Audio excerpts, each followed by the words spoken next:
Halo semuanya, selamat datang di NH Coffee. Perkenalkan, nama saya Noval Hilmi Putra Kurniawan dari 8E, kelas 8E. Iya, ini video tugas. Jadi tugasnya adalah praktek hukum Archimedes. Jadi hukum Archimedes itu adalah sebuah teori yang digunakan dalam menyortir ceri kopi, di mana setelah ceri panen, ceri itu direndam di air, yang tenggelam itu diambil, lalu yang tenggelam itu lolos dan yang mengambang itu dibuang. Tujuannya adalah membuang ceri-ceri yang jelek atau defect, karena biarpun merah tetap aja itu dalamnya kopong, jadi dia ngambang. Nah, jadi di sini saya udah ada garam, terus air, telur, sama TDS meter. Harusnya ada kertas lakmus, tapi karena nggak ada, jadi karena kertas lakmusnya hilang, jadi nggak apa-apa, kita pakai TDS meter aja. Oke, jadi mungkin bisa kita mulai ya. Yang pertama itu air yang biasa. Ini air keran. Ini tuh ada di 226 ppm. Kita coba masukin telurnya.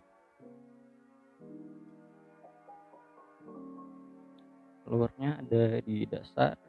Terus kita coba tambah garam sekitar 10 gram.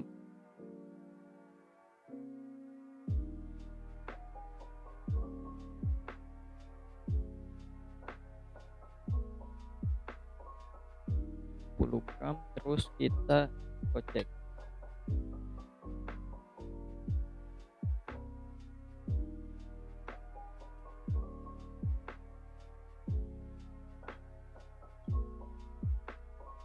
Oke, telurnya masih di dasar.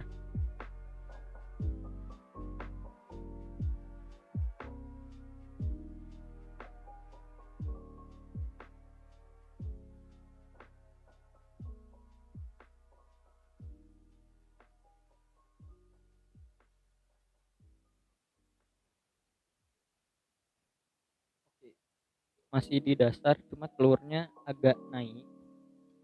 Kita coba cek airnya.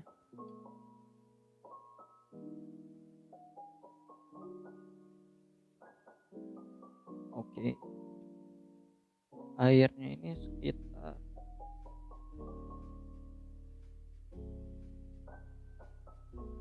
698 ppm. Oke, berarti kandungan mineralnya naik karena ada garam. Coba kita tambahin 100.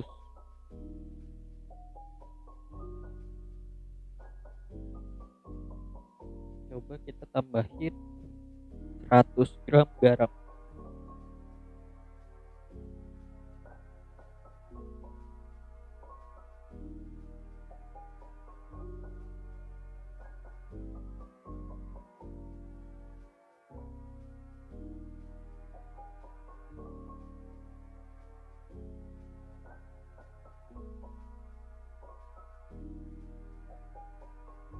Oke, 100. Oh, dia naik. Dia naik.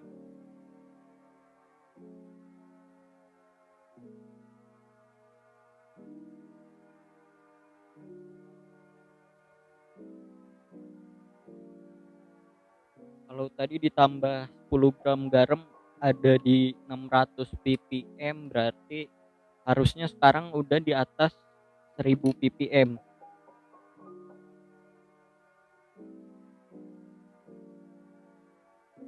Biarpun belum larut semua, cuma telurnya udah ada di permukaan, airnya juga udah keruh kayak air laut.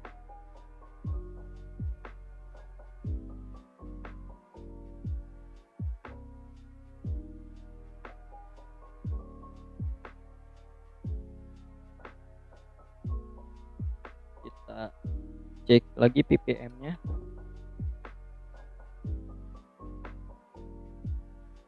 Ini belum sepenuhnya larut, cuma telurnya udah ngembang.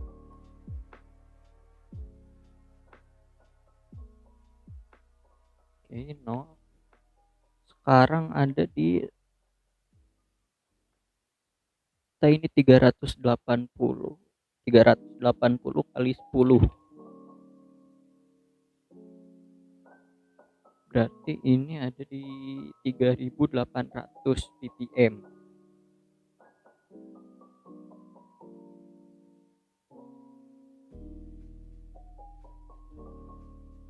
Wait.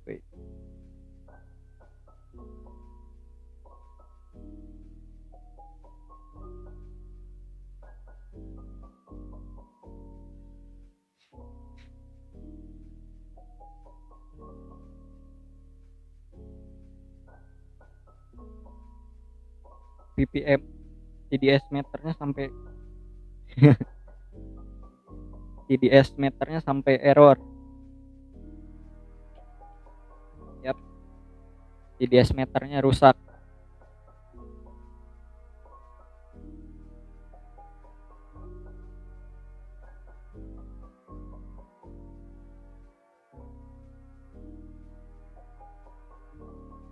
Oke, sama lagi. Ini ada di 710. Kesini ada di ini.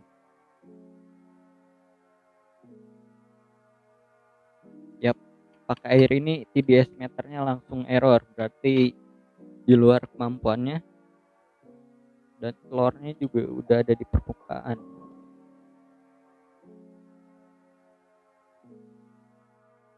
Jadi simpulannya adalah telur ini yang sebelumnya di bawah bisa naik ke atas itu karena ada perubahan massa jenis dari airnya. Sebelumnya kita ada di 170 ppm. Itu 170 ppm itu massa jenisnya masih lebih ringan daripada massa jenis telur. Terus kita tambah sampai ke 690 ppm. Nah, di situ masih lebih rendah daripada massa jenis telur. Tapi telurnya udah sedikit naik, berarti ada perubahan massa jenis di situ. Dan sekarang final result ada di ribuan ppm, tadi 3000 lebih di luar kemampuan TDS meter ini.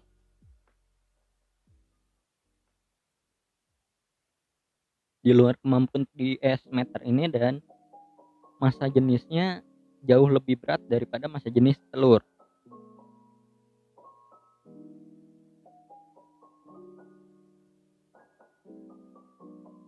Gitu pula dengan kopi, cherry kopi, dia tenggelam di air itu karena massa jenisnya lebih berat. Itu di dalamnya ada banyak zat, termasuk gula juga, terutama gula, dominan gula, karena lendir kopi itu rasanya manis. Jadi itu bisa jadi gula atau glukosa. Jadi dia tenggelam. Sedangkan yang cherry yang ngambang itu dia dikatakan cacat karena dia nggak punya,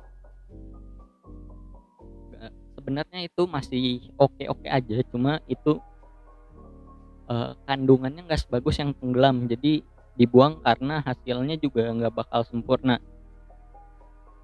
atau bisa jadi dalamnya kopong karena ulet ya. Untuk specialty grade ya mungkin karena mineralnya sedikit di dalam kopi itu, dan zat-zatnya juga lebih sedikit daripada yang tenggelam, makanya dibuang.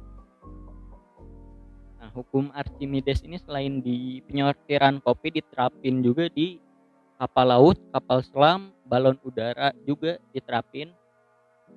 Kalau di kapal laut sama tentang massa jenis air dan massa jenis benda juga, kapal selam juga sama. Di balon udara itu dia penerapannya tentang udara yang lebih panas, karena udara normal ini, udara semakin dingin itu semakin kecil, sedangkan semakin panas itu semakin besar udaranya.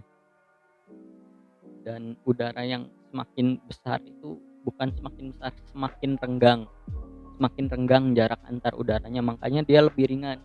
Sedangkan udara semakin dingin semakin mepet. Makanya di mobil juga, terutama mobil-mobil balap, mobil-mobil sport itu yang pakai turbo itu pasti ada yang namanya intercooler. Fungsi intercooler itu untuk mendinginkan suhu udara yang ditarik oleh turbo.